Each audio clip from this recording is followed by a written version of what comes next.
ज्या 10 मोठ्या लोकांचे मी नाव काढले. सगळे मिलेनियर बिलियनियर करोडपती उद्योजक होते आणि सगळ्यांचा बिझनेस हा आयात निर्यात होता, एक्सपोर्ट इम्पोर्टचा होता. तुम्हाला कुठून आयडिया आली की आपण इम्पोर्ट एक्सपोर्ट मध्ये जायला पाहिजे, किंवा तुम्ही कोणती अशी गोष्ट बघितली की हा माणूस काहीतरी करतोय बाबा आपण पण करायला हवं?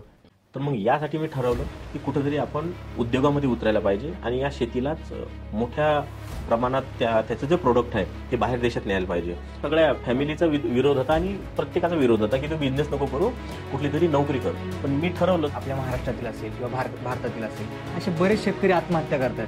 शेतकऱ्यांनी परंपरागत जे पद्धतीने शेती करणं आहे ना ते थोडंसं हळूहळू सोडायला पाहिजे. एक फायद्याचं असं आहे, जर तिथं कंटेनरच नाही ना, आपलं कंटेनर गेलं, समजा 5 लाखाचं कंटेनर आहे तर ते 30 लाखाला पण विकल्या जाते. ते तुम्ही जे पिकवताय त्याला एक प्रोडक्ट मध्ये घेऊन जाणं किंवा स्वतः मार्केटिंग करणं किंवा स्वतः ॲज अ बिझनेस म्हणून बघणं. एकटा शेतकरी असेल तर त्याच्या शेतात कमी उत्पन्न होते आणि तो एक्सपोर्ट करेल तर मोठी क्वांटिटी तो देऊ शकत नाही. बरेच शेतकरी येतील, फार्मर प्रोड्युसिंग कंपनी तयार करतील, तेव्हा कसा बेनिफिट राहतो शेतकऱ्यांना? जर रेट नाही भेटला तर तिथंच त्याचे कटिंग करून सुकवायला पाहिजे, जे काही सोलार किंवा उन्हामध्ये, आणि त्याची पॅकिंग करून ब्रँडिंग करून विकायला पाहिजे. किंवा मोस्टली मराठी आपल्या याच्यामध्ये तेच होतं किंवा तुम्ही उद्योग नको करू, तू काहीतरी जॉब कर, एवढा शिकला, चला बाबा पहिलं कंटेनर लॉस गेलंच चालते आपलं, म्हणून प्रत्येक 5-6 लाखाचा कंटेनर पाठवते. एक्सपोर्ट क्वालिटीचं आपल्याला जर करायचं असेल तर काय गोष्ट शेतकऱ्यांनी काळजी घ्यायला पाहिजे त्याच्यामध्ये? आपण तिथं आपला माल दिल्यानंतर आपण जर तिथं 5 लोक जर तयार झालो, आपण ठरू शकतो की माल एवढ्यातच जाईल, नाहीतर देणार नाही. तर आता बरेच सर तुम्ही इन्फ्लुएन्सर बघत असाल की कोणी सांगते की माझा हा कोर्स करा, 25 दिवसामध्ये इम्पोर्ट एक्सपोर्ट शिका, त्याच्यावर काय म्हणते?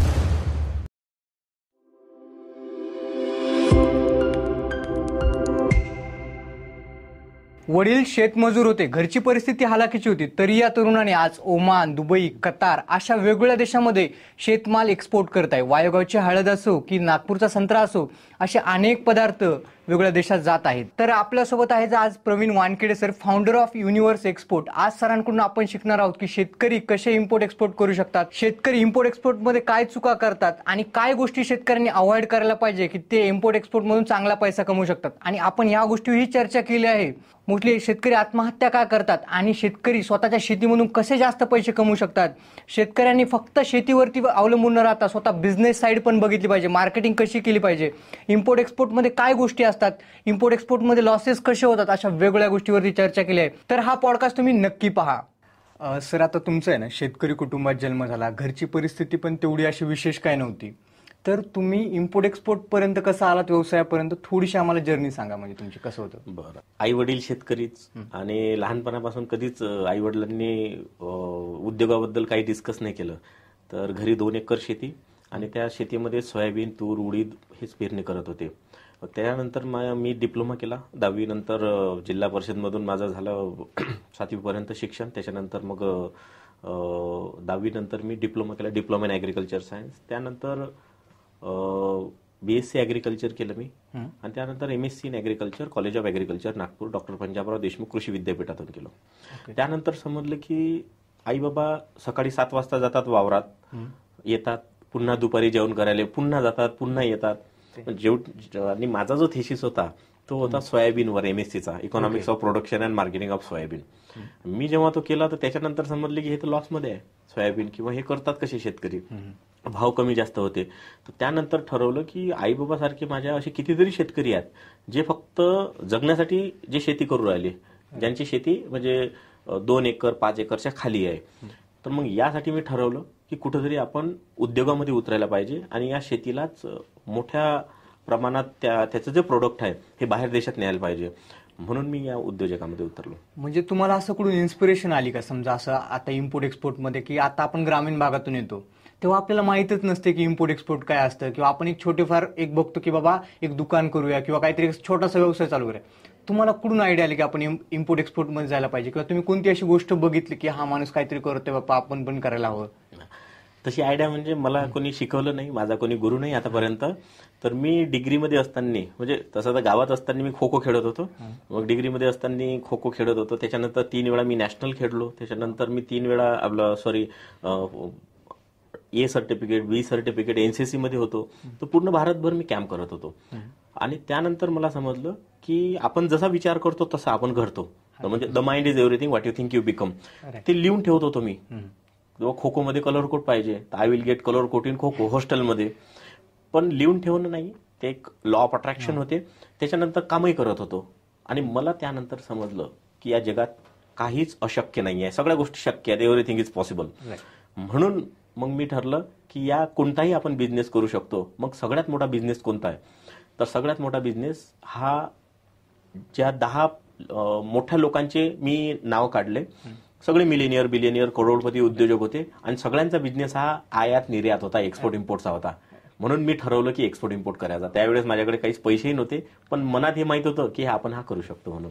म्हणजे तुम्हाला त्याआधी काहीच आयडिया नव्हती की आपण म्हणजे इम्पोर्ट एक्सपोर्ट काय असतं किंवा काय, फक्त तुम्ही असं बघितलं की समजा की हे 10 उद्योजक या लेवलला गेलेत किंवा आपण इम्पोर्ट एक्सपोर्ट मधून या लेवलला जाऊ शकतो, राईट?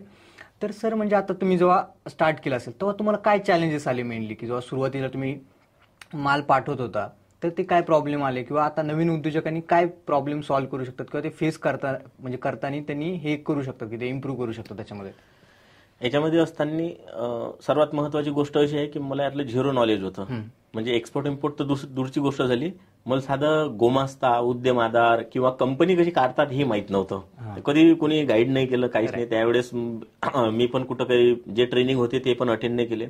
तर छोट्या गोष्टीपासून मी ठरवलं की एक्सपोर्ट इम्पोर्ट करायचं आहे. मग करण्यासाठी सगळ्यात अगोदर कंपनी काढली मी, प्रोप्रायटरशिप. मग नाव पण कसं द्यायचं, तर मग ग्लोबल करतो म्हणून युनिव्हर्स एक्सपोर्ट म्हणून मी त्या कंपनीचं नाव दिलं. मग कुणी म्हणते बा नाव तो लोगो असायला पाहिजे, त्याच्यात 3,000 रुपये ऍड केले मी.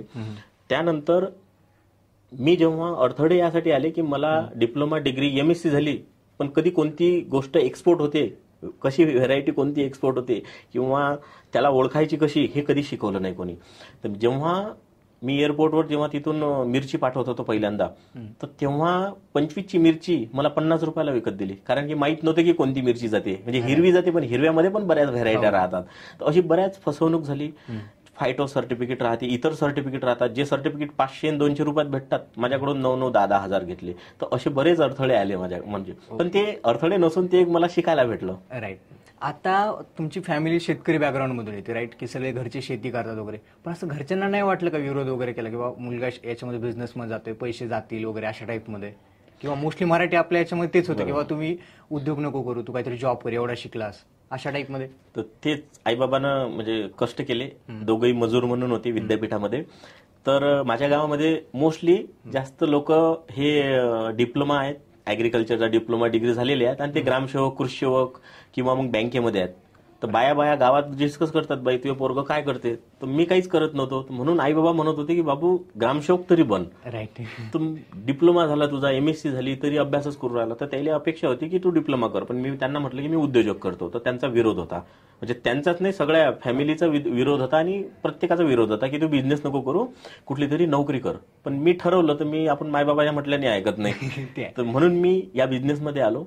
आणि आल्यानंतर म्हणजे मी जेव्हा एक्सपोर्ट करायला लागलो, होत गेलं, तरी आई बाबाला वाटत होतं की हा भाजीपाला विकते, पण त्यांना माहित नव्हती की हा कुठं विकते म्हणून. येस, म्हणजे बाहेर देशामध्ये भाजीपाला पाठवते, घरच्यांना माहितीच नाही. जेव्हा मग मी म्हणजे ते रिटायर झाले, आई बाबा 60 वर्ष झाले, तर मग कुठेतरी बा यांना शांत बाहेर कुठेतरी न्यायला पाहिजे. तर तिकडे जयपूरला मेडिटेशनला नेलं मी, इकडून ट्रेननी, आणि तिकडून येताना मी सरप्राईजली विमानानं आलो. म्हणजे मी खूप भाग्यवान समजतो की आई बाबासोबत मी पहिल्यांदा विमानात बसलो. त्याला म्हटलं जे काय विमानातलं बघायचं बघा. आई म्हणे बाबू ढगच दिसत आहेत खालून वगैरे, तर तो अनुभव वेगळा होता. त्याला म्हटलं की आता याच्या पुढे म्हणू नका की जॉब कर म्हणून. म्हणून मला मग ते म्हणाले की ठीक आहे बा तू कर उद्योग. कारण की कुठल्याच ग्रामसेवक असो किंवा माझ्या गावातले जेवढे अधिकारी आहेत, कोणीच त्यांच्या आई वडिलाला विमानात नेलं नाही. म्हणून मी म्हटलं की मी बिझनेस करता म्हणून तुम्हाला विमानात नेऊ शकलो. आता सर तुम्ही एका टाइमला लेवलला गेले, तुम्ही तुमच्या फॅमिलीला विमानात घेऊन गेले, तो अनुभव कसा असतो? म्हणजे की समजा आपलं एक पोराचं एक ड्रीम असतं की स्वतःच्या आईवडिलाला मी जे करतोय ते माझ्या आईवडिलाला मी करून घेईल किंवा मी त्या लेवलपर्यंत पोहोचेल, ते कसा अनुभव होता तुम्हाला की जेव्हा तुम्ही फर्स्ट टाइम तुमच्या आईवडिलाला घेऊन जातायत विमानात? तो अविस्मरणीय अनुभव होता. आणि मी स्वतः तिकीट काढलं होतं गुगलवर पाहून वगैरे, म्हणजे कोणी एजंट वगैरे नव्हता. तर तिकीट काढलं आणि मला त्यावेळेस 2-3 लाखाचं प्रॉफिट झालं होतं. तर माझं असं होतं 2-3 लाख गेलेच चालतील, पण आई वडिलाला विमानात न्यायचं. तिकीट काढल्यानंतर सगळं पहिल्यांदा होतं. मी तिकडे एअर होस्टेसला विचारत होतो की म्हणजे आम्ही तिघेही बसलो होतो एका विंडोच्या जवळ. बाबा विंडो जवळ बसले, खिडकीजवळ, मधात आई, निकडून मी. आमचंही मन होय की खालून काय दिसते पाहावं.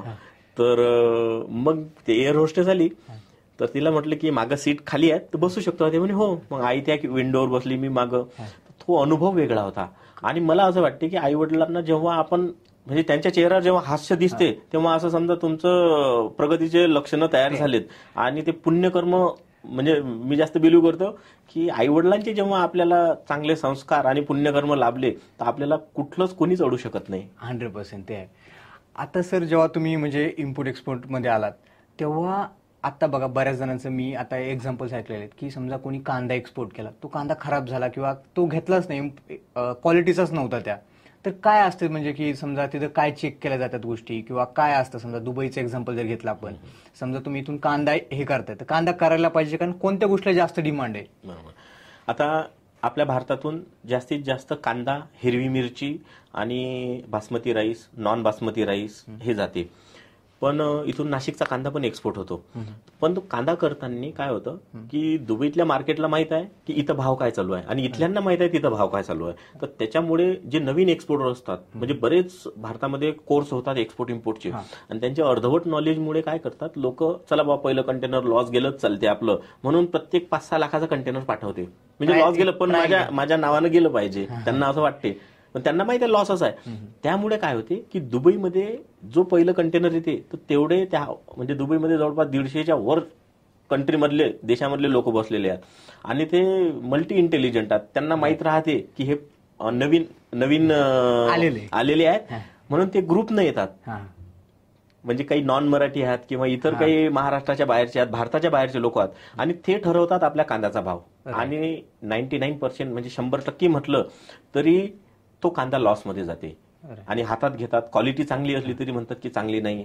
म्हणजे इतर डिमोटिवेट करतात आणि त्याला भाव भेटत नाही.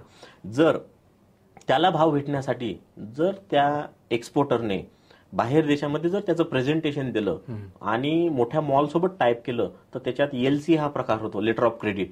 तर तो ऍडव्हान्स जर देत असेल तर करायला पाहिजे. आणि जर ओळखीचा कोणी असेल तिथं जो की पेमेंटची गॅरंटी आहे तेव्हाच करायला पाहिजे, अन्यथा नाही करायला पाहिजे. म्हणजे समजा तुम्ही लेटर ऑफ गॅरंटी बोललात की तिथे एक गॅरंटर असतो आपला, तर असं कसं कनेक्ट व्हायचं गॅरंटर सोबत? किंवा समजा आता मला जर इथून दुबईला माल पाठवायचा आहे, समजा आमच्या साईडला गहू वगैरे हे होतं, तर असं काय तिथे बघायला पाहिजे किंवा कसं कनेक्ट होऊ शकतो आपण त्या लोकांसोबत?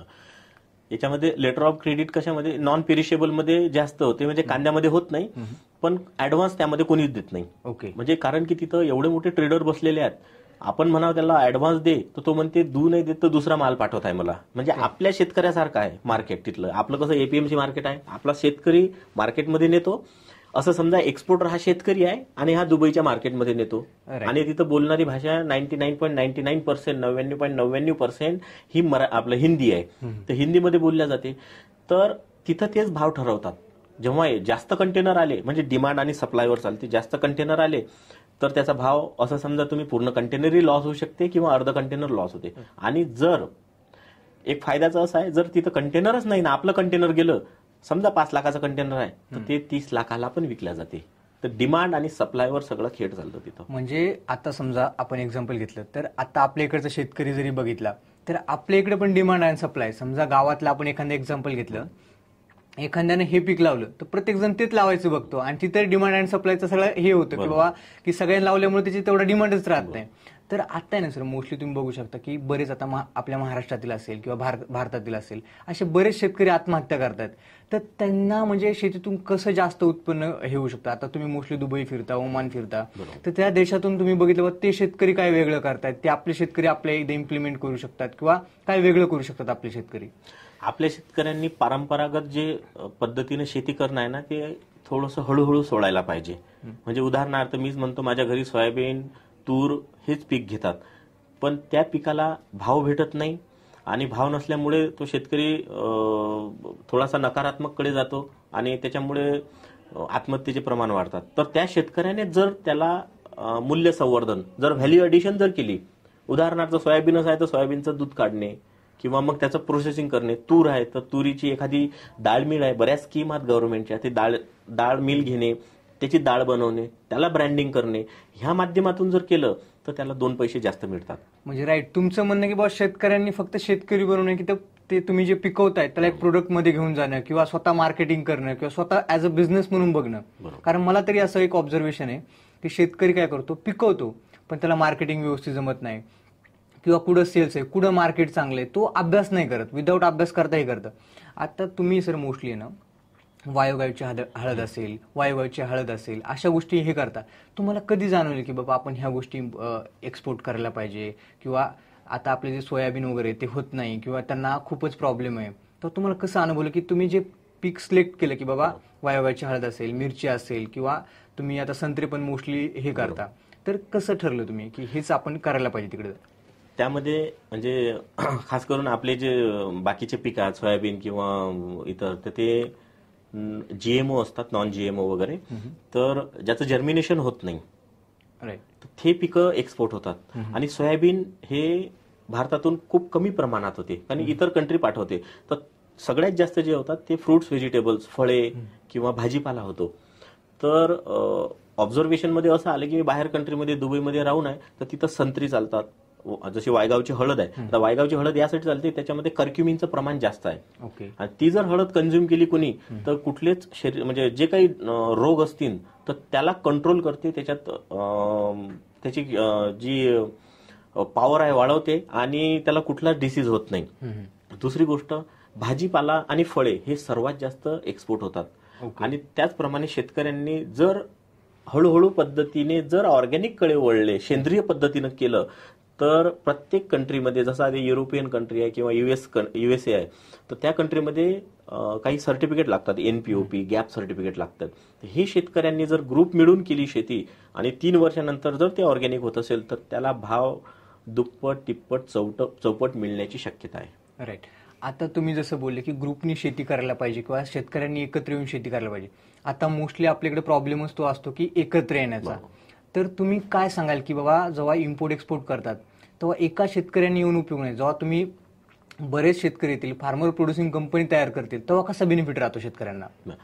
कारण की एकटा शेतकरी असेल तर त्याच्या शेतात कमी उत्पन्न होते आणि तो एक्सपोर्ट करेल तर मोठी क्वांटिटी तो देऊ शकत नाही. दुसरी गोष्ट की आता शासनाने जे शेतकरी उत्पादक कंपन्या जे तयार करत आहेत, ते ह्या ग्रुपमध्ये केल्यामुळे काय होते की जो ऑर्गॅनिक सर्टिफिकेशनचा खर्च आहे हा एकटा शेतकऱ्यावर जास्त होतो, म्हणून तो ग्रुपनं करायला पाहिजे, जेणेकरून कमी खर्चात होते.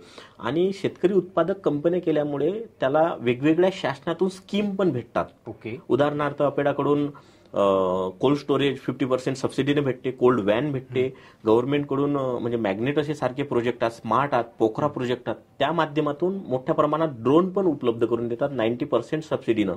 पण ते केव्हा, जेव्हा तुम्ही गट शेती कराल, म्हणजे FPC कराल. कारण FPC केल्यामुळे एखादा, मी एक्सपोर्टर आहे, मी एका शेतकऱ्याकडे जाईन, मला बाबा कांदे, मिरची किंवा इतर पाहिजे, तर त्याच्याकडे ती क्वांटिटी मिळणार नाही. पण तेच का मी FPC कडे जाईल, तर त्याचे जे मेंबर्स आहेत ते एकत्रित येऊन जर एका ठिकाणी राहतील, तर ते एकत्रित आपण त्यांना ऍडव्हान्स देऊन ते घेऊ शकतो. म्हणून शेतकरी एकत्रित येऊन पूर्ण भाजीपाला आणि त्याचं गोडाऊन वगैरे साठवणूक करायला पाहिजे, जेणेकरून मोठ्या प्रमाणात त्यांना मोठा बायर जो आहे हा डायरेक्टली त्यांना अप्रोच होतो. राईट. आता सर तुम्ही बोलले की गव्हर्नमेंटने बऱ्याच स्कीम्स वगैरे केल्या शेतकऱ्यांसाठी की जे त्याच्यातून इम्पोर्ट एक्सपोर्टमध्ये असेल तर त्यांना हे होऊ शकतं. तर अशा कोणकोणत्या स्कीम्स आहेत की ज्या शेतकऱ्यांना बेनिफिट होऊ शकतो आणि काय त्याला क्रायटेरिया असा एक शॉर्टमध्ये सांगा? स्कीम म्हणजे फार्मर प्रोड्युसर कंपनी करणे.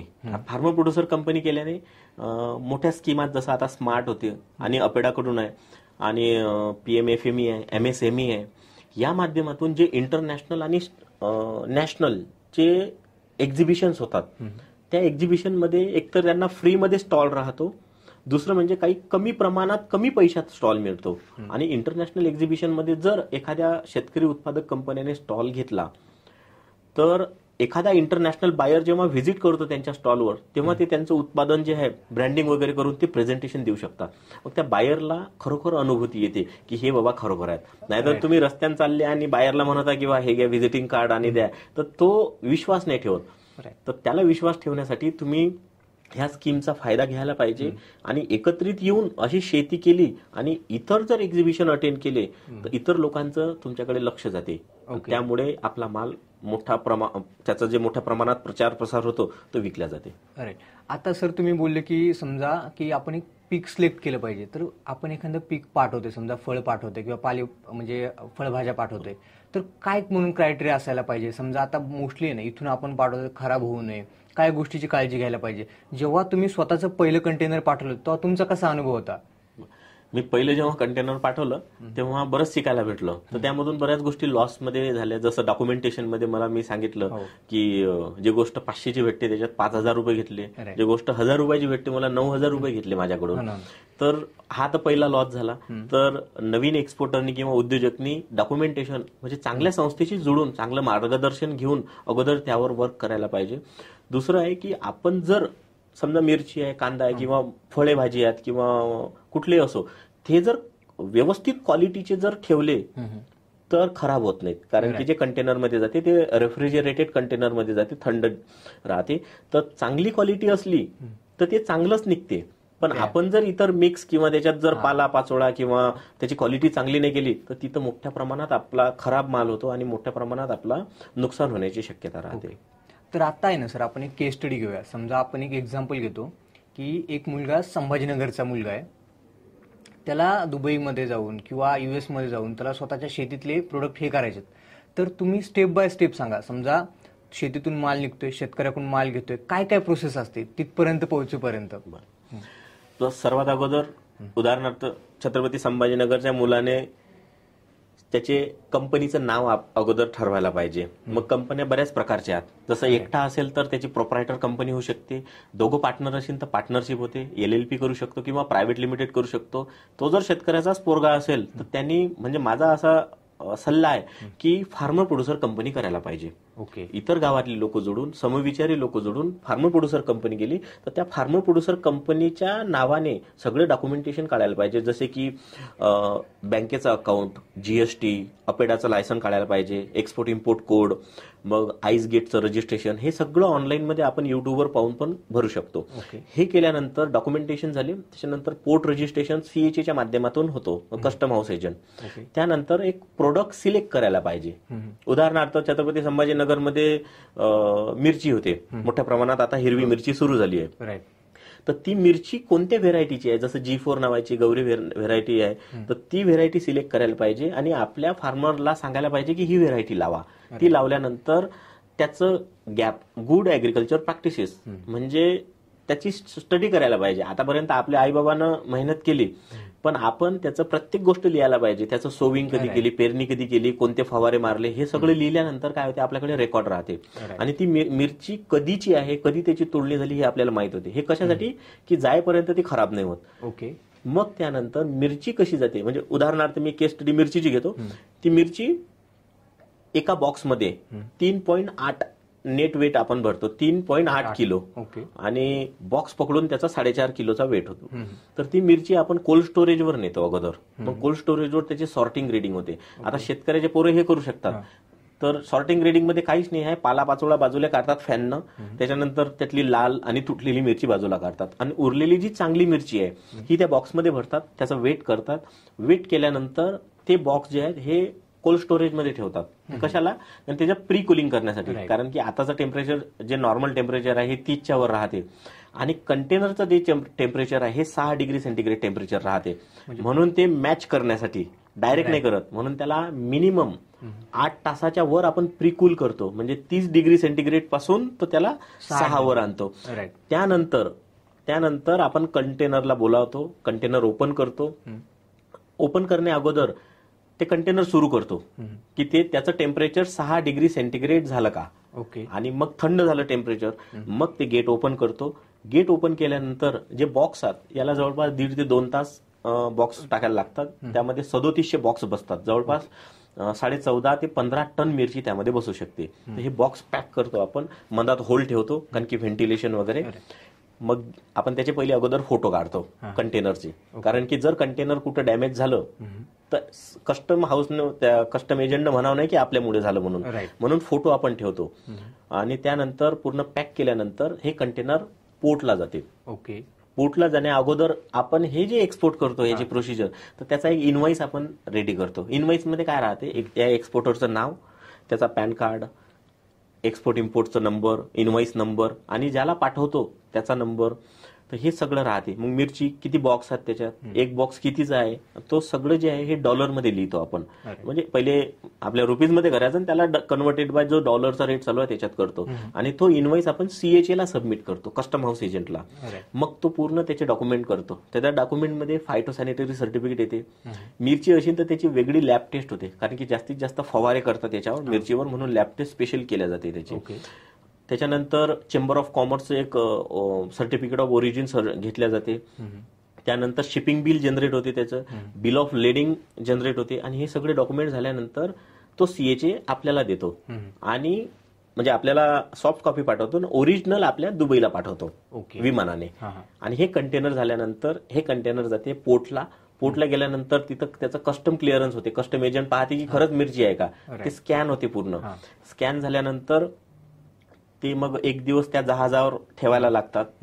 त्याच्या मग दुसऱ्या तिसऱ्या दिवशी ते कंटेनर जेव्हा जहाजामध्ये वेसलमध्ये जाते तर 4 ते 5 दिवस आपल्याला दुबईमध्ये लागतात. मग तिथून ती पुन्हा प्रोसिजर दुबईमध्ये. मग तिथून ते कंटेनर काढणं.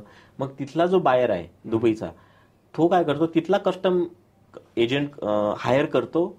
तो पुन्हा मग त्याचे डॉक्युमेंटेशन करतो, तिथलं वॅट वगैरे जे इनव्हॉइसवर आहे त्याच्यावर वॅट लागते 5% आणि इतर काही खर्च ते केल्यानंतर त्याच्या दुसऱ्या तिसऱ्या दिवशी मार्केटमध्ये येते मिरची. जशी आपल्या APMची मार्केटमध्ये येते, ओपन केल्या जाते.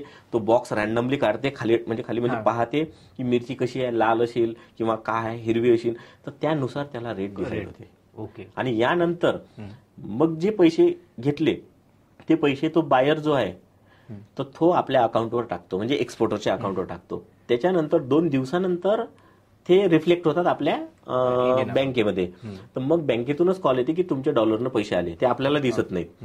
मग आपण काय करतो, जे डॉक्युमेंट होते म्हणजे जे कॉपी होते हे सबमिट करतो बँकेला आणि त्यांना एक लेटर लिहितो, तुम्ही मराठीतल्या, हिंदीतल्या, इंग्लिशमध्ये, की आमच्या डॉलरने जे पैसे आले ते इंडियन रुपीजमध्ये कन्वर्ट करण्याबाबत. मग ते इंडियन रुपीजमध्ये करतात, मग आपण काढा आणि पुन्हा तेच प्रोसिजर. म्हणजे तुम्ही आता बोललात की जवळपास या प्रोसेसला एक 5 ते 7 दिवस लागतात.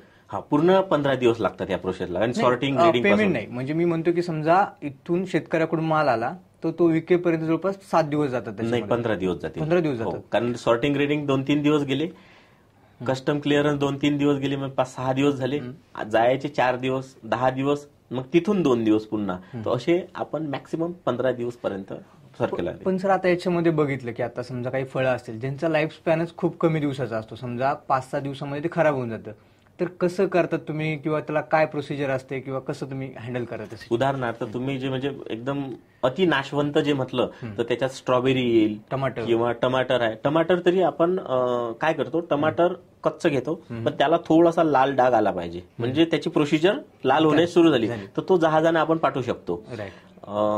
जर जाम झाला किंवा मग जामून आहेत तर हे हायली पेरिशेबल आहेत, अति नाशवंत, तर यांना विमानाने पाठवतो आणि याला चांगला रेट पण मिळते विमानाने पाठवल्यावर, कारण की एकाच दिवशी तो तिथं पोहोचतो.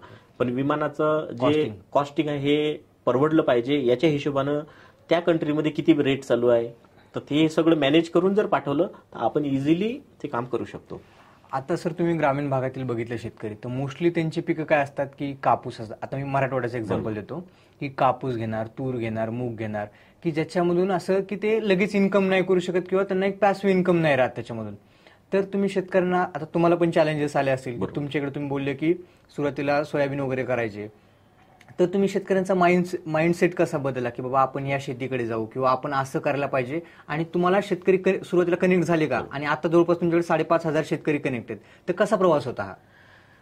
त्यांना म्हणजे शेतकऱ्यांना कन्वर्ट करणं खूप मोठी गोष्ट आहे. पण जेव्हा मी हे करत गेलो तर मला असं वाटलं की मी करता करता शेतकऱ्यांना पण मार्गदर्शन करायला पाहिजे, कारण की माझ्या कामामुळे बरेच शेतकरी प्रेरणा म्हणजे त्यांना मिळाली, प्रेरित झाले ते. तर मी शेतकऱ्यांना जेव्हा फार्मर प्रोड्युसर कंपनी आहेत गव्हर्नमेंटच्या माध्यमातून, मी भारतामध्ये जेवढे काही गव्हर्नमेंटचे इन्स्टिट्यूट आहेत तिथं फॅकल्टी म्हणून आहे, तर जेव्हा मी सांगतो तर त्यांनाही वाटते काहीतरी करावं वेगळं, तर ते डायव्हर्ट झाले फळे, भाजीपाला व ज्या गोष्टी निघतात. म्हणून मी त्यांना सांगतो की उदाहरणार्थ तुम्ही म्हणता मराठवाड्यामध्ये कापूस होते किंवा इतर काही गोष्टी होतात, त्या माध्यमातून जर इरिगेशन असेल, म्हणजे आपल्याकडे थोडंफार पाण्याची उपलब्ध असेल, तर तिथं फुले किंवा मग फळे किंवा काकडी ह्या अशा पद्धतीचं जर घेतलं, म्हणजे क्रॉप रोटेशन जर केलं, तर तो शेतकरी म्हणजे जास्त उत्पन्न त्याला मिळू शकते. ओके. आणि त्या माध्यमातून शेवटी फार्मर प्रोड्युसर कंपनीवरच येते.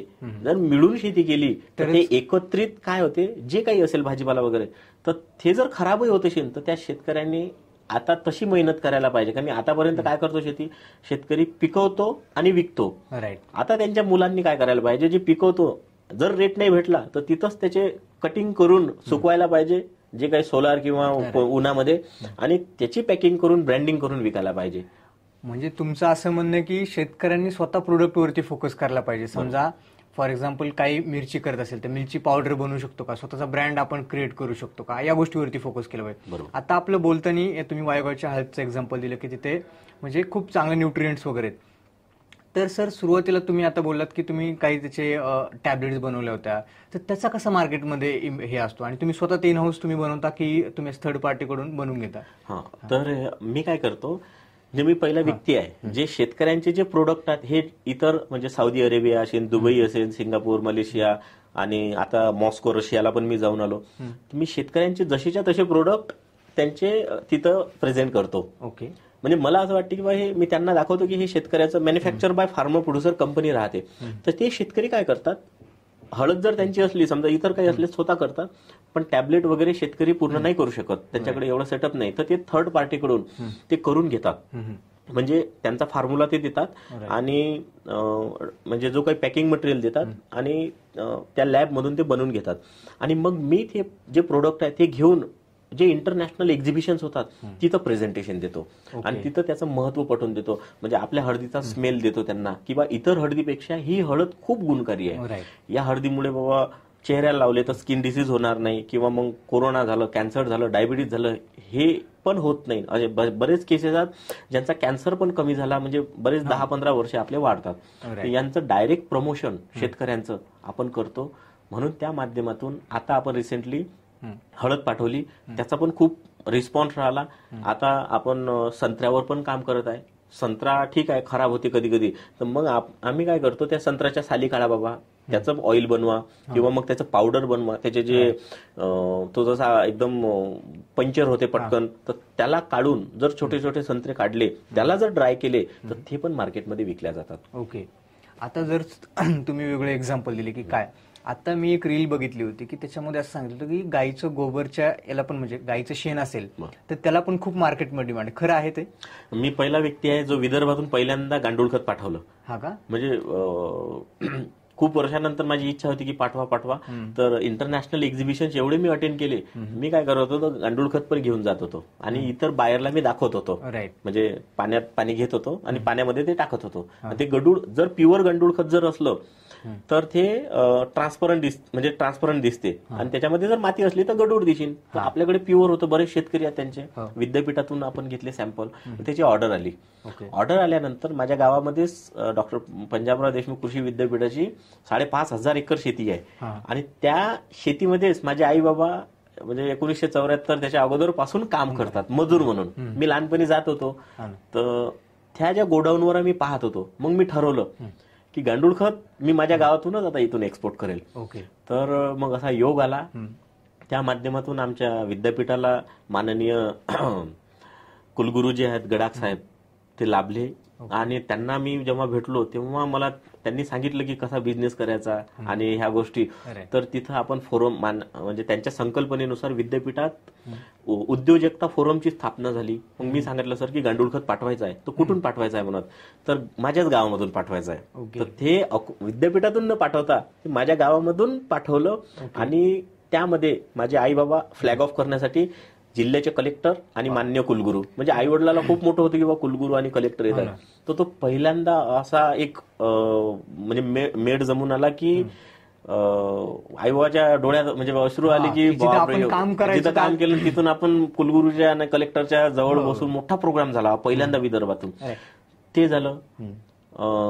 गाईच्या शेणाला त्याचे जे पावडर केली, त्याचे जे ग्रॅन्युअल्स केले, त्याला डिमांड आहे. म्हणजे यासाठी डिमांड आहे की इतर गल्फ कंट्रीजमध्ये, आखाती देशामध्ये जे डेट्स आहेत, खजूर वगैरे, त्याला जर टाकलं तर त्या गाईच्या गोमूत्रापासून आणि शेणापासून जे त्याच्यामध्ये न्यूट्रिएंट आहेत हे चांगले आहेत, त्याच्यामुळे टेस्ट तयार होते, म्हणून त्याची डिमांड खूप वाढत आहे आणि यावर आपण लक्ष द्यायला पाहिजे आणि करायला पाहिजे. बाय क्युरियोसिटी विचारतो, काय रेट असतो म्हणजे की असा आता त्याचा म्हणजे मला जो रेट आपल्याला भेटला तो आम्हाला $100 पर टन भेटला होता, म्हणजे 10 रुपये 8 रुपये किलो. तर त्यामधून आपण तो एक पहिला प्रयोग करून पाहिला. तुम्ही यासाठी केला की गावातून आपण पाठवतो, तर यामुळे शेतकऱ्यांना प्रेरणा भेटेल की गांडूळ खत एक्सपोर्ट होते, मग सगळेच करतील. मग सगळेच केल्यामुळे काय होते की ते शेतकरी काय करतील, स्वतःचं गांडूळ खत कमीत कमी शेतात तर टाकतील. म्हणजे तसं नाही टाकल्यामुळे, शेतात टाकल्यामुळे काय होईल, अल्टिमेटली ऑर्गॅनिक कडे वळतील. गांडूळ खत टाकलं त्याच्यात न्यूट्रिएंट, फॉस्फरस, बऱ्याच गोष्टी म्हणजे मायक्रो न्यूट्रिएंट त्याच्यातून मिळतील. रेट आपल्यावर आहे. जर आपण त्या गांडूळ खताला आम्ही पॅकिंग केली एवढं मस्त, पॅकिंगचं मटेरियलच 15 रुपयाचं आहे आणि आपलं गांडूळ खत समजा 10-15 रुपयाचं, आणि त्याची प्राइस आम्ही 50 रुपये ठेवली, तर हे पॅकेजिंगवर आहे आणि त्याच्या ब्रँडिंगवर आहे. तर इंटरनॅशनल मध्ये जेव्हा एखादा बायर बघतो, खरेदीदार, त्याला जर ते आकर्षक वाटलं आणि चांगलं तुम्ही प्रेझेंटेशन दिलं, तर ते तुमचे 10 रुपयाला जाऊ शकते किलो, 50 रुपये 100 रुपये किलोला जाऊ शकते. ते तुमच्यावर आहे की तुम्ही त्याची ब्रँडिंग कशी करता. राईट, म्हणजे कसं मार्केटिंग करता किंवा काय. आता सर मी मागच्या थोडा स्टडी केला की दुबईच्या इम्पोर्ट एक्सपोर्टचा, तर तेव्हा गल्फ फूड काहीतरी एक हे असतं एक्झिबिशन, तर ते कसं असतं आणि त्याच्यामध्ये काय काय गोष्टी असतात की जे आपल्या शेतकऱ्यांनी का अटेंड करायला पाहिजे. हे दरवर्षी दुबईमध्ये होते गल्फ फूड, हे जगातलं सगळ्यात मोठं एक्झिबिशन आहे आणि ते अटेंड करायला पाहिजे यासाठी की तिथं भाजीपालाच नाही, इतर सगळे स्टॉल लागतात बाहेरच्या देशांमधले, आणि ते सगळे व्हिजिट का करायला पाहिजे शेतकऱ्यांनी, म्हणजे आपल्या खास करून मराठी उद्योजकांनी का करायला पाहिजे. कारण की आपल्या गावातच राहून आपल्याला बऱ्याच गोष्टी माहित नाही राहत, पण दुनिया, जग कुठं चाललं, कुठं काय आहे, त्यांचं पॅकेजिंग कोणत्या लेवलचं आहे हे आपल्याला समजते जेव्हा आपण तिथं अटेंड करतो. अटेंड करताना काय होतात, तिथं मिटिंग्स पण होतात, इंटरनॅशनल बायर्स येतात आणि ते शोधात राहतात की काही नवीन आहे का. म्हणजे तुम्ही जर गांडूळ खत केलं आणि गांडूळ खत आहे, युरिन आहे, काऊ युरिन आहे असं ठेवले आपण, त्यांना त्याचं महत्व पटवून दिलं, तर ते तुम्हाला म्हणजे समजा की वर्षभराच्या कंटेनरची ऑर्डर देऊ शकतात. तर असे जे इन्व्हेस्टर्स आहेत हे शोधतात नवीन काय आहे, तर त्यांना, आणि आपल्याकडे प्रोडक्ट आहे आणि ते शोधणार आहेत, त्यांना फक्त आपल्याला, आणि ते तिथंच मार्केटमध्येच भेटतात, इतर ठिकाणी एंटरटेन नाहीत करत. म्हणून ते जे गल्फ फूड आहे हे अटेंड करायला पाहिजे. सोबतच आपल्या भारतामध्ये पण दिल्लीमध्ये वर्ल्ड फूड इंडिया आहे, ते पण खूप मोठं आहे. मग चला बाबा दुबईपर्यंत नाही जाता तर कमीत कमी दिल्लीपर्यंत जा तुम्ही. तर दिल्लीपर्यंत गेल्यानंतर जे स्टॉल आहेत हे जर आपण शासकीय लोकांच्या, गव्हर्नमेंटच्या, कृषी डिपार्टमेंटच्या संपर्कात राहिलो तर ते फ्रीमध्ये पण स्टॉल मिळतात. तर ते जर स्टॉल आपण घेतले तर इंटरनॅशनल एखादा बायर येईल, त्याला नवीन प्रोडक्ट दिसलं तर तो तिथंच ऑर्डर देऊ शकते. म्हणजे तुम्ही जेव्हा वेगळ्या एक्झिबिशनला जाताल किंवा वेगळ्या इव्हेंट्स अटेंड करताल तेव्हा तुम्हाला ती माहिती मिळणार आहे शेतकऱ्यांना, आणि तेव्हा तिथून त्यांना आयडिया येणार की आपण पण असं काहीतरी करू शकतो. बरोबर. आता सर एक हे एक्झाम्पल आहे की समजा सुरुवातीला बेसिक डॉक्युमेंट्स काय लागतात. तर बेसिक डॉक्युमेंट काही नाही, तुमची कंपनी तयार झाली तर एक्सपोर्ट इम्पोर्टचं लायसन तुम्ही काढू शकता, करंट अकाउंट काढा, त्याच्यानंतर DGFT कडून ते IC कोड काढला, 500 रुपयात IC कोड निघतो. त्यानंतर ऍग्रिकल्चर प्रोड्यूस जर पाठवतो आपण तर अपेडाचं लायसन काढणं गरजेचं आहे, आणि त्यानंतर आईस गेटचं रजिस्ट्रेशन करावं लागते, त्याचा लॉग इन आणि पासवर्ड असतो. त्यानंतर फायटो सॅनिटरी प्लांट क्वारंटाईन सिस्टीमचा एक लॉग इन आणि पासवर्ड असते. म्हणजे आपण काही वस्तू इथून ऍग्रिकल्चर रिलेटेड किंवा मग फर्निचर कंपल्सरी गोष्टी हो ते जर पाठवतो तर याच्यात केमिकल आहे का म्हणून त्याचा पण लॉग इन ID आपल्याला मिळते. तर याचं पण सर्टिफिकेट आपल्याला दर कन्साइनमेंट आपल्याला काढावं लागते. तर हे सगळे डॉक्युमेंट आपल्याला गरजेचे आहेत. आता सर तुम्ही केमिकलचं बोललात की आता आपल्या इथं बरेच असे काही फवारणी केली जाते की जे आता अमेरिकेमध्ये बॅन आहे किंवा दुबईला पण असेल की काही अशा गोष्टी आहेत. तर आता ज्यांना एक्सपोर्ट क्वालिटीचं आपल्याला जर करायचं असेल तर काय गोष्ट शेतकऱ्यांनी काळजी घ्यायला पाहिजे याच्यामध्ये. त्याच्यामध्ये आता फ्युचरमध्ये अशी म्हणजे घडत आहे की आतापर्यंत आखाती देशामध्ये हे जे कन्व्हेन्शनल जे आतापर्यंत जे केमिकल आपण वापरून किंवा इतर वापरून हे करत होतो हे चालत आहे. पण काही काही गल्फ कंट्रीच्या जसं ओमान आणि इतर कंट्री आहेत त्यांनी बॅन केला आहे. त्यांना पण आता सेंद्रिय पद्धतीनं पाहिजे. तर हे शेतकऱ्यांनी थोडंसं त्याच्यावर लक्ष देऊन जर गांडूळ खत, काऊ युरिन आणि इतर बरेचसे ब्रह्मास्त्र आहात, निमास्त्र आहात, म्हणजे निमास्त्र म्हणजे निंबोळीपासून त्याचं पेस्टिसाइड तयार करणे, त्याचे जर उपयोग केले, घरच्या घरी होतात हे सगळं. कारण की मी रिसेंटली म्हणजे आता माझी काल प्रॅक्टिकल झालं आणि मी डिप्लोमा केला organic certificate post graduate diploma in organic certification. त्याच्यामध्ये आम्हाला तेच शिकवलं की सेंद्रिय पद्धतीने शेती कशी करायला पाहिजे. या पद्धतीनं जर आपण शेती केली, हे जर 3 वर्ष बरोबर केली ठीक आहे, हळूहळू पहिल्या वर्षी आपल्याला उत्पन्न कमी येईल, पण जमिनीचा पोत जे फर्टिलिटी आहे हे सुधारेल. आणि मग जर तिसऱ्या वर्षी जर त्याचं प्रोडक्ट निघालं तर हे आपण युरोप, USA या कंट्रीमध्ये मोठ्या दरामध्ये आपण ते विकू शकतो. तर याची शेतकऱ्यांनी दक्षता घ्यायला पाहिजे. ओके. आता आपले सर फवारणी वगैरे बोललो होतो आपण की आपले शेतकरी कोणत्याही लेवलचे फवारतात की जिथून किडे मरतील किंवा हे. पण आता जर तुम्ही बघितलं की ऑर्गॅनिक शेती आता बाहेर अमेरिका असेल किंवा बाकीचं जसं तुम्ही ओमानचं पण एक्झाम्पल दिलं होतं आता, त्यांना कसं की तिथं पूर्ण ऑर्गॅनिक पाहिजे, तर काय सर्टिफिकेशन असतं किंवा काय कंपल्सरी गोष्टी आहेत की तुम्ही त्या शेतकऱ्यांनी फॉलो करणं गरजेचं आहे भविष्यासाठी त्यांना जर इम्पोर्ट एक्सपोर्टमध्ये जायचं असेल? सेंद्रिय शेतीकडे वळणं म्हणजे अत्यंत आवश्यक आहे आताच्या काळात तरी. म्हणजे यासाठी की आता आपण बघतो की प्रत्येकाला कमी वयात हार्ट अटॅक येऊ राहिले किंवा काही रोग होऊ राहिले. मला तरी असं वाटतं की याला कारण आहे ना, जे केमिकल फवारलेले आहेत ते आपण खातो, त्याच्यामुळेच आपल्या शरीरामध्ये तसं होते. आणि त्यामुळे बाहेरच्या कंट्री ज्या आहेत, युरोपियन कंट्री, USA आहे, युरोप आहे, त्या कंट्री जागृत झाल्या आहेत. म्हणून आपल्या सरकारने बऱ्याचशा कृषी डिपार्टमेंटने योजना राबलेल्या आहेत की तुम्ही ऑर्गॅनिककडे वळा. आणि त्यावर पण उपाय केलेले आहेत की ऑर्गॅनिक पण पेस्टिसाइड आहेत, ऑर्गॅनिक इन्सेक्टिसाइड आहेत, त्या कशा करायला पाहिजे त्यावर कोर्स निघले आहेत. त्याच्यात NPOP म्हणजे national programme for organic production, आणि त्याच्यात इकोसर्ट किंवा ग्रीन सर्ट किंवा असे बऱ्याच कंपन्या म्हणजे हे आहेत ज्या सर्टिफिकेशन एजन्सी आहेत, यांच्याशी संपर्क करून तुम्ही जर ते सर्टिफिकेशन केले तर तुमच्याकडे एक ठप्पा लागते की तुम्ही बाबा हे 3 वर्षानंतर ते पूर्ण ट्रेसिबिलिटी होते. अपेडा पण त्यावर खूप काम करते. ट्रेसिबिलिटी म्हणजे की ते पूर्ण त्याच्या ऑडिट पण होते की 3 वर्ष या शेतकऱ्याने कुठंच केमिकल फवारलेलं नाही. ते जर सगळं ऑडिट वगैरे 3 वर्षानंतर त्यांचं प्रोडक्ट निघलं तर त्याला भाव जास्त मिळते. आणि त्याचा जो मटेरियल आहे हा युरोपियन कंट्रीजमध्ये, USA मध्ये जास्त जाते. त्याच्यामध्ये गेलं तर समजून घ्या की शेतकऱ्याला जास्त प्रमाणात रेट मिळते. म्हणून आताची काळाची गरज आहे. मग तुम्ही इंटरनॅशनली एक्सपोर्ट करा किंवा डोमेस्टिकली तुम्ही जर ऑर्गॅनिक प्रोडक्शन केलं तर हे दोन्ही ठिकाणी गरजेचं आहे. राईट. तसं तुम्ही आता ऑर्गॅनिक शेतीचं बोलले तर शेतकरी त्याला भाव पण चार्ज करू शकतो जास्त की बाबा माझ्याकडे ऑर्गॅनिक आहे तर मी समजा 10 रुपये काही तर ते 30 रुपयाला मी विकतोय. राईट. आता आपलं जसं डिस्कशन झालं की सगळ्यात महत्वाचं काय आहे शेतकऱ्याच्या विषयी की शेतकऱ्याच्या मुलाने इम्पोर्ट एक्सपोर्ट करामध्ये यायला पाहिजे, त्यांनी स्वतः अभ्यास करायला पाहिजे. तर तुम्ही याच्यावर काय सल्ला द्याल?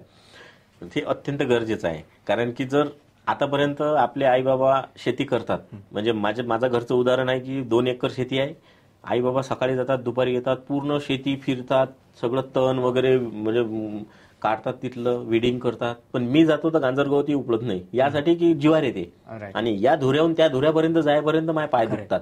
तर आपल्याच्यानं नाही होत. पण आपण याच्यानं काय होते, आपल्याच्यानं जे होते की जे उत्पन्न आलं त्याला पॅकेजिंग कसं करायचं, त्याची कंपनी कशी करायची. म्हणजे आपण कधी उद्योजकतेच्या नजरेतून त्या शेतीला पाहतच नाही. म्हणजे नजरिया आपण चेंज बदलला पाहिजे की आता हेच काम नाही आहे की आलं कुठलंही पीक APMC मार्केटमध्ये विकलं, तसं नाही. आल्यानंतर त्याला आपली कंपनी करा, म्हणजे जी काही फार्मर प्रोड्युसर कंपनी करा, त्या कंपनीचा एखादा ब्रँड बनवा, ब्रँड बनवून त्याला पॅकेजिंग करा. पॅकेजिंग म्हणजे त्याची करणं काय, आपल्याला त्याला व्हॅल्यू ॲडिशन करणं आहे. मूल्य संवर्धन आपण ज्याला म्हणतो, त्यातले जे खळे गोटे आहेत सगळे काढणं आहे. ते केल्यानंतर ठीक आहे, थोडाफार आपल्याला वेळ लागेल, पण त्याची जर पॅकिंग झाली तर हे मोठ्या मोठ्या मार्केटमध्ये म्हणजे जसे डीमार्ट आहे किंवा रिलायन्स आहे किंवा बिग बास्केट आहे, या मार्केटमध्ये तुम्ही डायरेक्ट लिंकअप होऊ शकता. आणि गव्हर्नमेंट पण प्रयत्न करते की तुम्ही फार्मर प्रोड्युसर कंपनीकडून डायरेक्ट घ्या म्हणून, आणि 2 पैसे जास्त घ्या. तर हा जो स्टडी आहे, अभ्यास आहे, हा शेतकऱ्याच्या पोरानं जर केला ना तर तो मोठा गॅप जो याचा आहे म्हणजे उत्पादन आपल्या पैशाचा, हा गॅप भरून तो आणू शकतो. म्हणून शेतकऱ्याच्या पोरानं यावर नक्की यायला पाहिजे. म्हणजे सर तुम्ही खूप भारी सांगितलं की आपण फक्त पिकवतोय किंवा आपले शेतकरी किंवा आपले आई वडील फक्त पिकवत आहेत, पण त्याला मार्केटिंग कशी करायची, त्या प्रोडक्टला आपण मार्केटच्या कॉम्पिटिशननुसार आपण आपलं प्रोडक्ट कसं ठेवू शकतो याच्यावरती आपण लक्ष देणं पण गरजेचं आहे. तर आता बरेच सर तुम्ही इन्फ्लुएन्सर बघत असाल की कोणी सांगते की माझा हा कोर्स करा, 25 दिवसामध्ये इम्पोर्ट एक्सपोर्ट शिका.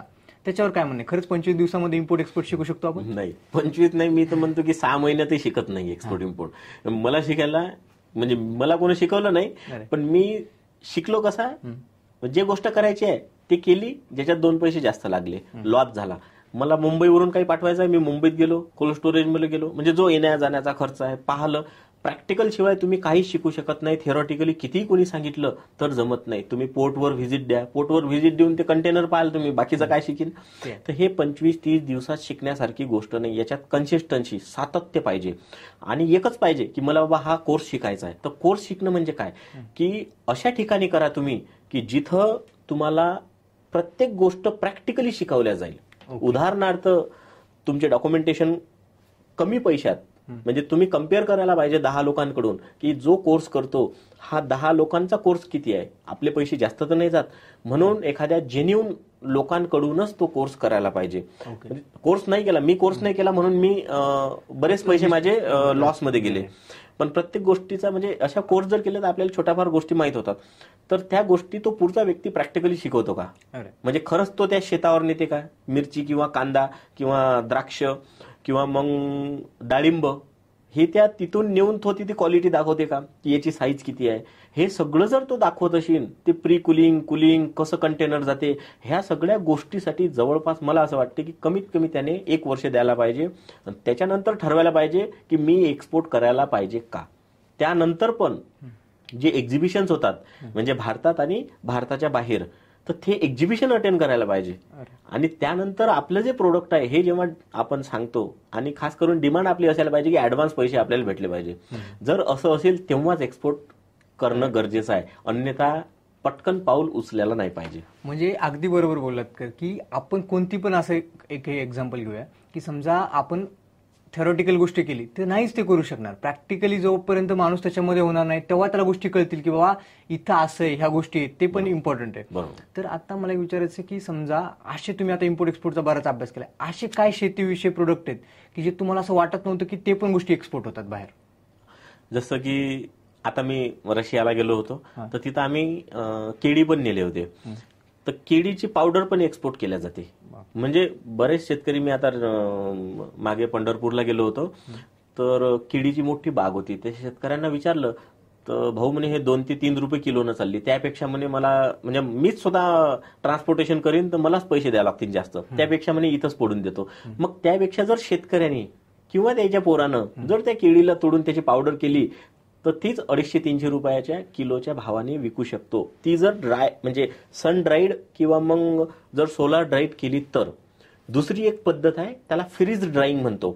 त्याची मशिनरीज महाग असतात, पण त्याचा रेट 1100 ते 1200 रुपये किलोने मी विकत घेतला पावडर. आणि ती पावडर वर्षानुवर्ष चालते, म्हणजे जशीच्या तशीच दिसते. ती पावडर घेऊन मी रशियात गेलो, तिचं प्रेझेंटेशन केलं.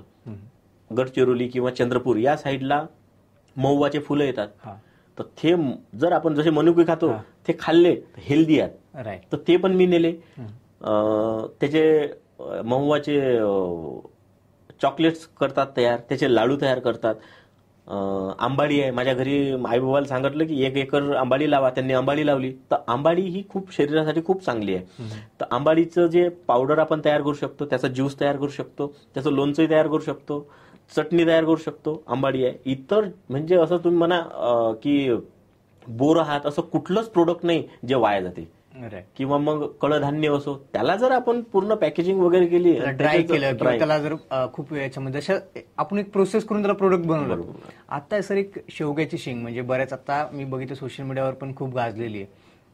तर शेवग्याच्या शेंगेचं पण इम्पोर्ट एक्सपोर्ट होऊ शकतो. आय थिंक पानाचं पण त्याच्या पावडर बनवून विकलं जातं. तसं आहे का म्हणजे बाहेर अपॉर्च्युनिटी? म्हणजे माझा जर पहिला अनुभव होता की मला एक ऑर्डर आली होती शेवग्याच्या पाल्याची पावडर, तर त्याच्यातच मला म्हणजे मी सप्लाय दिला होता, त्यात 2-3 लाख रुपये भेटले होते. तर त्याची डिमांड आहे. मी त्याचं ब्राउशर पण त्यावेळेस तयार केलं की प्रोटीन बाकीच्यांपेक्षा याच्यामध्ये 10 पटीने जास्त आहे, कॅल्शियम आहे, म्हणजे इतर सगळे जेवढे मायक्रोन्यूट्रियन म्हणजे जे काही हे आहेत म्हणजे घटक आहेत, व्हिटॅमिन्स आहेत, हे जास्त प्रमाणात शेवग्यामध्ये आहेत. पण आता सगळेच लोक शेवग्याचे रील्स युरले करतायत.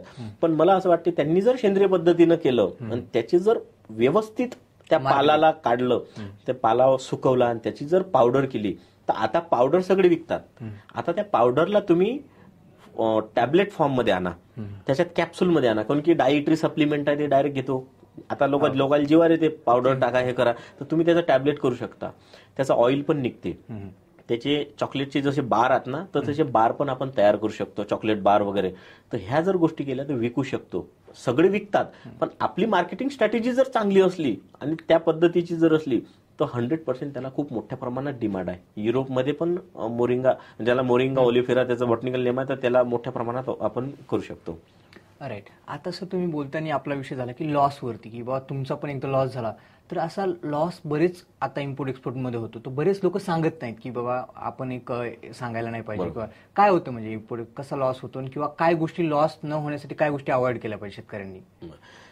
शेतकऱ्यांनी म्हणजे जो एक्सपोर्टर असतो, आता आमची एक नागपूरचीच केस आहे. म्हणजे आम्ही 3 म्हणजे मी, काही शेतकरी आणि एक दुसरे 3 कंपन्या मिळून आम्ही एक्सपोर्ट म्हणजे करणार. तिघांनी पैसे गोळा केले आणि ते करताना नागपूरची मिरची आम्ही एक्सपोर्ट करायला पाहिजे बा, ती जी गौरी व्हेरायटी आहे ती पाहिजे आम्हाला. तर शेतकरी देऊ नाही शकत मोठ्या क्वांटिटीत, मग आम्ही ट्रेडरकडे जातो जो एपीएमसी मध्ये असते. आणि ट्रेडर असे असतात की आम्ही बाबा देतो, पण एक भरोसा राहते आपल्याला की आपणही बोलतो त्यांना की बा आम्हाला, आम्ही इथून पहिल्यांदा नागपूरहून मिरची पाठवतो, तुम्ही चांगली द्या. पण ट्रेडर हा ट्रेडरच राहते, जी मिरची जशी आली तशी तो पाठवत होता. मग त्याच्यानंतर जेव्हा मी ती मिरची पाठवली, दुसरा पहिला प्रॉब्लेम आहे आपला की पहिले तर लेबर असायला पाहिजे, त्याचे सॉर्टिंग ग्रेडिंग प्रॉपर लेबर असायला पाहिजे. दुसरी गोष्ट, तो जो एरिया आहे जिथं आपण सॉर्टिंग ग्रेडिंग करतो तो थंड असायला पाहिजे, म्हणजे कोल्ड स्टोरेजमध्ये असायला पाहिजे, जेणेकरून ती मिरची आणल्याबरोबर पॅकिंग झाली पाहिजे, पॅकिंग झाल्याबरोबर तो प्री कुलिंग झाली पाहिजे, म्हणजे लाल नाही झाली पाहिजे. तिसरी गोष्ट की शेतकरी तोडताना डायरेक्ट असे आमच्याकडे ओरपतातच, म्हणजे त्याच्यात पाला पाचोळा सगळं येते, तर लेबरला ते हँड म्हणजे खूप वेळ लागते करायला. तर मग काय करतात, डायरेक्टच बॉक्समध्ये टाकतात. तर हे याची दक्षता घ्यायला पाहिजे.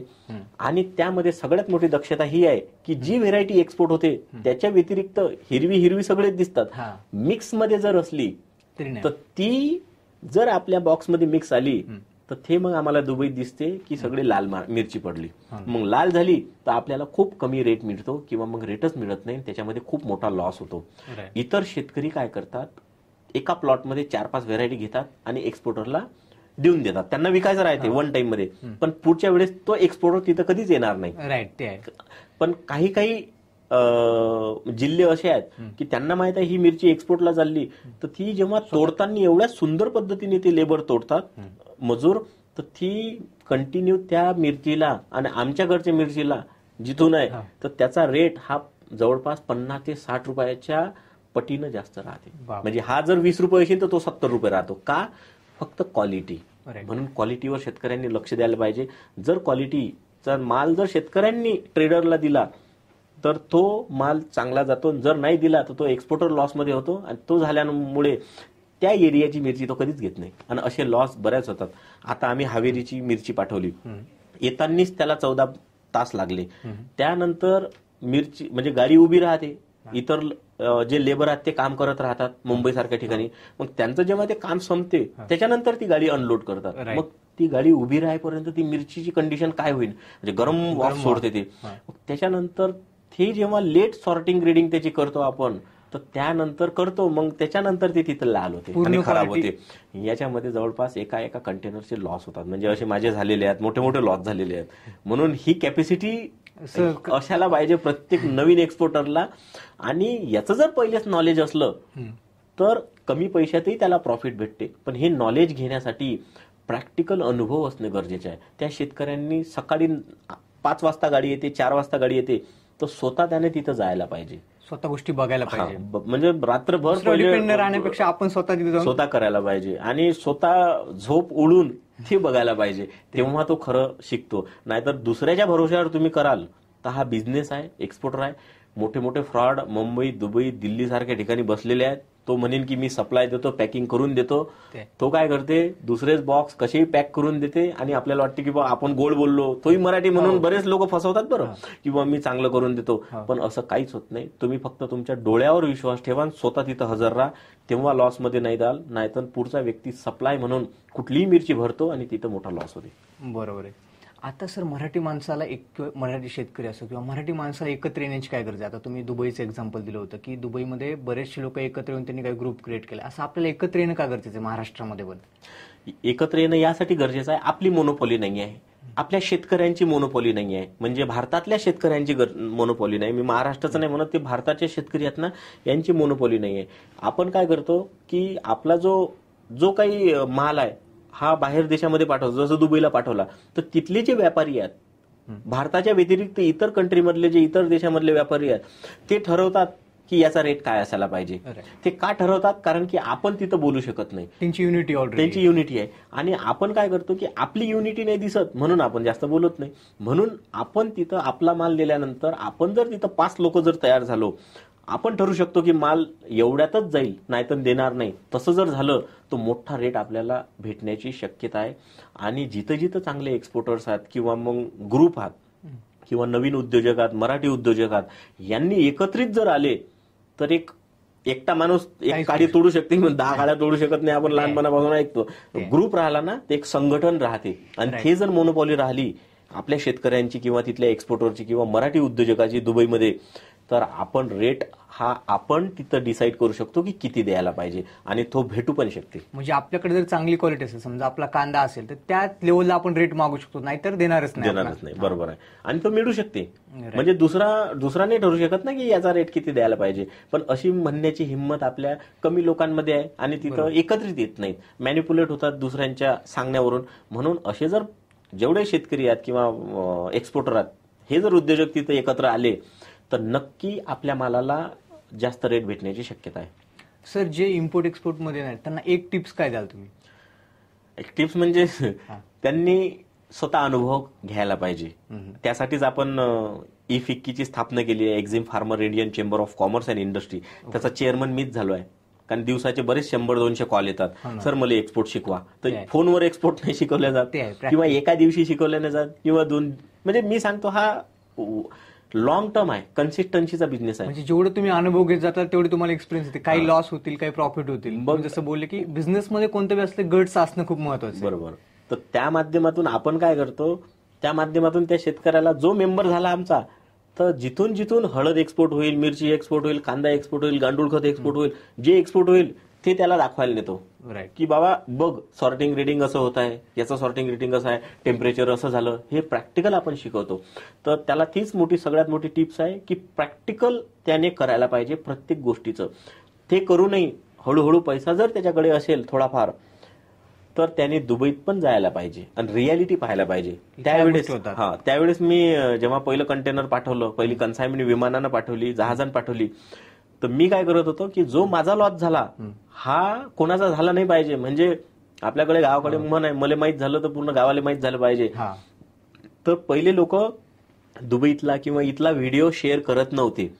मी काय करत होतो, प्रत्येकाचे व्हिडिओ काढत होतो, दुबईचा व्हिडिओ काढत होतो आणि सोशल मीडियावर टाकत होतो. बरेच मित्र माझे म्हणत होते की तू एवढं खर्च करतो आणि लोकांना इझी सांगतं. माझा लॉस झाला, लोकांचा नाही झाला पाहिजे. तर या माध्यमातून इतर म्हणजे जागृत असायला पाहिजे. हो. आणि या सोशल माध्यमातून तुमच्या एवढ्या चांगल्या पॉडकास्टच्या माध्यमातून हे सतत पाहायला पाहिजे आणि चांगल्या लोकांचे विचार ऐकून खरी रियालिटी काय आहे. कारण दोन्ही गोष्टी आहेत, प्रॉफिटच होत नाही एक्सपोर्टमध्ये, लॉसही होते. म्हणजे लॉसही होते, प्रॉफिटही होते. पण त्याचा जर बरोबर अभ्यास केला तर त्याच्यात हळूहळू का होईना पण इंटरनॅशनली तुमचं एक स्थान निर्माण होते, तुमची ओळख निर्माण होते आणि त्याच्यात प्रॉफिटची शक्यता जास्त राहते. का?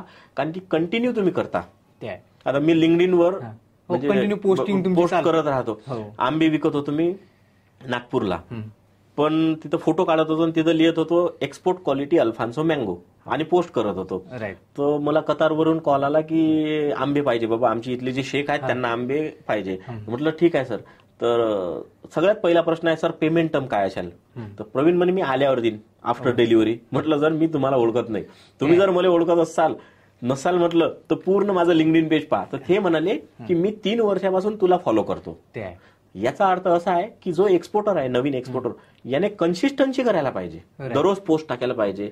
नाही काही तर वावरातला फोटो जरी टाकला तरी लोक त्याला झूम करून पाहतात नेमकं काय टाकलं बाबा. म्हणजे ऍक्टिव्ह राहायला पाहिजे, म्हणजे लोक फॉलो करत राहतात आपल्याला. म्हणजे आपण एक्सपोर्ट इम्पोर्ट मध्ये पण सोशल मीडियाचा वापर करू शकतो की समजा शेतकरी माल कसा देतोय आपण तो व्हिडिओ करू शकतो किंवा आपला माल जाताना पण आपण व्हिडिओ करू शकतो, आपले अनुभव सांगू शकतो सोशल मीडियाच्या माध्यमातून. या गोष्टी पण करायला पाहिजे. या माध्यमातून काय होते, जो बायर आहे तो आपल्यावर वाच ठेवतो की हा बाबा काय करतो नेमकं, म्हणजे कोणाकोणाला भेटतो, किती लोकांना राहतो. म्हणजे हा आजचाच एक्सपोर्टर आज तयार झाला उद्या पाठवला असं नाही. म्हणून जो बायर आहे ना हा पेमेंट देतो. मला ऍडव्हान्स मिळाले, आंब्याचे ऍडव्हान्स मला दिले. का दिले? कारण की मी कंटिन्यू काम करत होतो. म्हणजे कंटिन्यू काम करा, कन्सिस्टन्सी ठेवा, तुम्ही ऍक्टिव्ह राहा, तर तुम्हाला ऍडव्हान्स भेटतात. आता सर तुम्ही बघू शकता की गावाकडचे तरुण असतील, समजा आता शेतकऱ्याची मुलं पण आहेत, त्यांना शेतीमध्ये यायचं नाही, त्यांना काय तुम्ही सल्ला द्याल?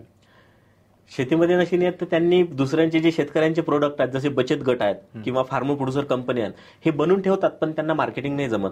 तर यांनी काय करायला पाहिजे, त्यांचं मार्केटिंग करायला पाहिजे. त्यांचं जे पॅकेट आहे हे जर व्यवस्थित चांगल्या ठिकाणी नेऊन जर विकलं तर त्यांना म्हणजे 2 पैसे जास्त भेटतात, त्याचे पैसे शेतकऱ्यांना पण भेटतात आणि इतर गावातल्या मुलांना भेटतात. गावात मी जातो, मी खेड्या गावात बसतात, टपरीवर बसतात किंवा बस स्टँडवर बसतात, त्यांचं ते चालूच राहते. तर हे केल्यापेक्षा जर त्यांच्या आईवडिलांना जर त्यांनी मदत केली, जर त्यांचे प्रोडक्ट घेतले, म्हणजे गावात असं आहे की काही प्रोडक्ट तुम्ही घेऊ शकता आणि ते शहरात जाऊन विकू शकता. तर विकण्यामध्ये काय पहिल्या दिवशी नाही विकल्या जाईल, पण कमीत कमी तुम्हाला एकानं जर विचारलं किती रुपये किलो आहे, तर आपला माइंड म्हणजे एक काम करणं चालू करेल की बाबा विचारलं मी किती रुपये सांगू, रक्तात बिझनेस येणं चालू होते. कारण की म्हणजे शेतकऱ्यांनी शेतकरी राहून उपयोग नाही, त्यांनी बिझनेसमॅन बनणं बरोबर आहे. आणि पहिल्या दिवशी आपण बऱ्याच मोठ्या मोठ्या कंपन्या आहेत, म्हणजे त्यांची जर हिस्ट्री पाहिली तर वर्षाचे 10 बॉटल विकल्या किंवा 100 बॉटल विकल्या असं आहे. आणि आता जर पाहिलं तर हजारोचा टर्नओव्हर आहे, दिवसाला विकल्या जातात. तर त्यांनी काय करायला पाहिजे, पहिले तर त्यांची मानसिकता अशी चेंज करायला पाहिजे की हा आजचा उद्याचा बिझनेस नाही, हा लॉंग टर्मचा विचार त्यांनी करायला पाहिजे. आणि मी अगोदरच सांगितलं तसं तुम्ही जसा विचार करता तसं तुम्ही घडता.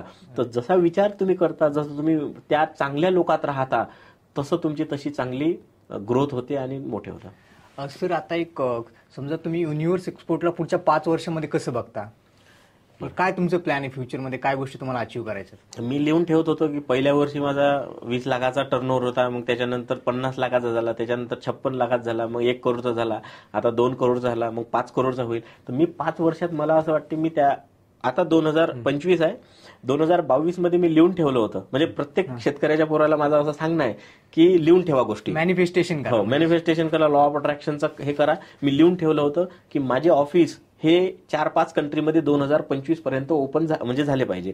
तर जर्मनीमध्ये आमचे चांगले मित्र आहेत, त्यांनी आम्ही पार्टनरशिप मिळून ओपन केलं आहे. जर्मनीमध्ये आपलं ऑफिस आहे, कॅनडामध्ये कॅलगरीमध्ये ऑफिस आहे, थायलंडमध्ये आहे, श्रीलंकेमध्ये आहे आणि दुबईमध्ये आहे. तिथलं मी इमिरेट्स आयडी आहे. तर ह्या गोष्टी मॅनिफेस्टेशन करा, चांगल्या लोकात राहा आणि हळूहळू गावाच्या बाहेर निघा. शहरामध्ये जे एक्झिबिशन्स होतात तिथून चक्कर तरी मारा की बाबा आपण कोणत्या लेवलवर आहोत आणि ते लोक कसे आहेत. म्हणजे जोपर्यंत तुम्ही अनुभव घेणार नाही तोपर्यंत तुम्हाला जग कळणार नाही. बरोबर. आणि मी जसं जातो, माझ्यापाशी पैसे आले, मी काय करतो की दुबई असो, सिंगापूर असो, स्वतःला अनुभव घेतो, रशिया असो, हॉलिवूडमध्येच पाहत होतो आपण, मॉस्को रशिया. म्हटलं स्वतः पण पहा, कारण की कसं आहे, आयुष्य आहे सगळं तुम्ही, आणि इन्व्हेस्टमेंट आहे ते, आणि बेस्ट इन्व्हेस्टमेंट स्वतःवरची आहे. अनुभव येते. जेव्हा मी इथून रशियाच्या बाहेरला फोन करीन सांगेन, तो एंटरटेन नाही करणार. जेव्हा मी रशियाला गेलो, जेव्हा परस्पर बोललो, तेव्हा त्याला ट्रस्ट निर्माण होते की हा इथपर्यंत आला, गव्हर्नमेंट सोबत आला, तर ट्रस्ट निर्माण झाल्यानंतर तो ऑर्डर देते. आणि ही आयुष्यभराची इन्व्हेस्टमेंट आहे. हळू तुमचा पैसा व्यर्थ नाही जात, तुम्हाला तो आज ना उद्या कामात येतो. येस, 100%. थँक्यू सर, थँक्यू, आल्याबद्दल. धन्यवाद. तुम्ही बोलावलं आणि एवढ्या चांगल्या आपल्या मराठी माणूस या चॅनलवर तुम्ही मला इथं संधी दिली, त्याबद्दल खूप खूप आभार. आणि प्रत्येक मराठी उद्योजकांनी हे चॅनल बघायला पाहिजे आणि या माध्यमातून तुम्ही जो प्रचार प्रसार करता याच्यातून त्यांनी नवीन गोष्टी शिकायला पाहिजे. आणि जोपर्यंत मराठी उद्योजक बिझनेसमध्ये उद्योजक तो होणार नाही, मराठी उद्योजक होतील नाही, तोपर्यंत आपला शेतकरी पुढे नाही जाईल. म्हणून उद्योजक होणं आपलं गरजेचं आहे. अल्टिमेट उद्योजक आहे. आणि उद्योजक झाले की पैसा येईल, पैसा आला तर बऱ्याच गोष्टी आहे, म्हणजे नेम कॉन्ट्रीब्युट करू शकतो, देशासाठी करू शकतो, सगळं करू शकतो आपण. म्हणजे नेम, फेम, एंटरटेनमेंट, नाव पण होते, फेमस पण होता तुम्ही. म्हणजे आतापर्यंत मला जे 10-15 अवॉर्ड भेटले, आई वडिलाचा सत्कार झाला, हे बिझनेसमुळे झालं. आणि बाहेर देशही फिरू शकतो आपण. तर सगळ्या गोष्टी आपण त्या अचीव्ह करू शकतो. त्याबद्दल खूप खूप धन्यवाद. थँक्यू. थँक्यू.